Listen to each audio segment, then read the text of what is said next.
The greatest harm done to bees and insects in general is done in America, where vast tracts of lands are cultivated, too often with only the thought of immediate profit and gain. The crops sown in haste are attacked by pests and then sprayed indiscriminately with huge quantities of dangerous poisonous chemicals, which indeed do destroy pests, but also every living insect, birds and bees. This indiscriminate slaughter is already having disastrous effects, and if continued for too many more years, the harm to mankind could be incalculable. The proper attitude to farming must begin with the soil in which the crops are sown. Most harmful insects lay their larvae or eggs in the soil at the very end of the season. To combat this, not less than 1 cubic yard per square mile should be carefully examined by experiments under laboratory conditions and tested for its richness and pollution by larvae. The farmer can then be given a recommended course of treatment for his land before sowing and planting his next crop. Indiscriminate destruction of all insects can then be avoided, and consequently the harm it causes. One of the best chemicals for purifying and enriching the land is permanganate of potash, which not only kills larvae and eggs but also nourishes the soil. Here again, farmers from all parts of the world must begin to regard themselves as part of one united body, all working together. For carelessness on the part of one section can mean the transmission of a pest or destructive agent to another. With the knowledge of the simple separation of water will come in the not too different future a greater ease and relative cheapness of travel, when it is hoped that farmers and many others in all fields will gather themselves together much more to enrich and improve the world in which they live.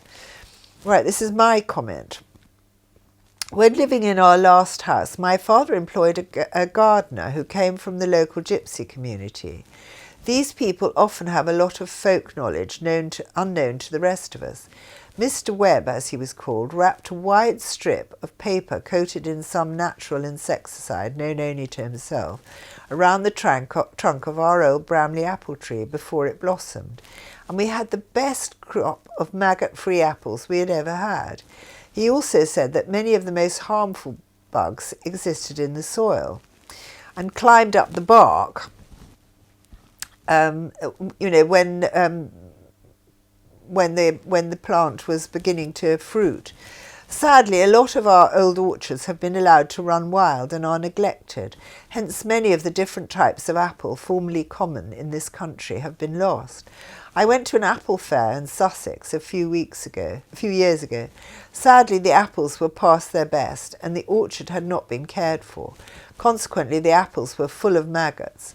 However, there was a little local band playing. All the local children were allowed to sit on the tractors, and we all stood around drinking the local cider made from the apples, and also purchased the honey that was produced in the numerous beehives which had been placed around the orchard, the taste of which was sublime.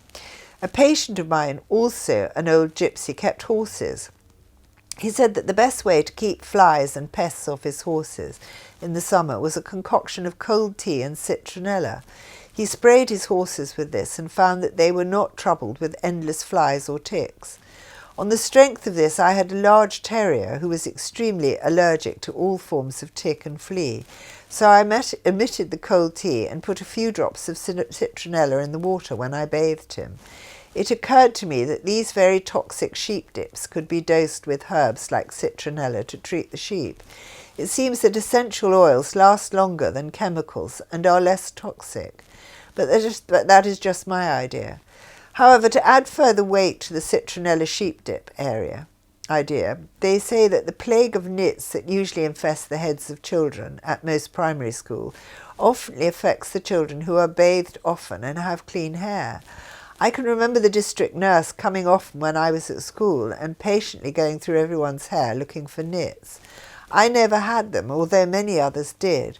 But when I went to Australia to stay with my sister for a few weeks, I caught them off my nephew and niece. Or to be more specific, my brother-in-law didn't exactly find any nits, but my head itched like the very devil. I used the nit shampoo, but apart from making my hair look like boiled wool, it did nothing for the terrible itching.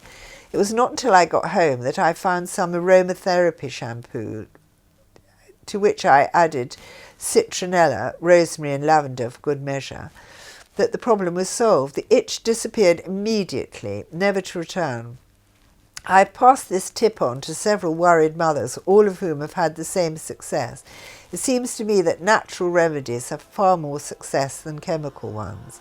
I think there's a lot of things that we can experiment with in nature, and herbs, essential oils, all those kind of things, which are much better than all these chemical things, much healthier.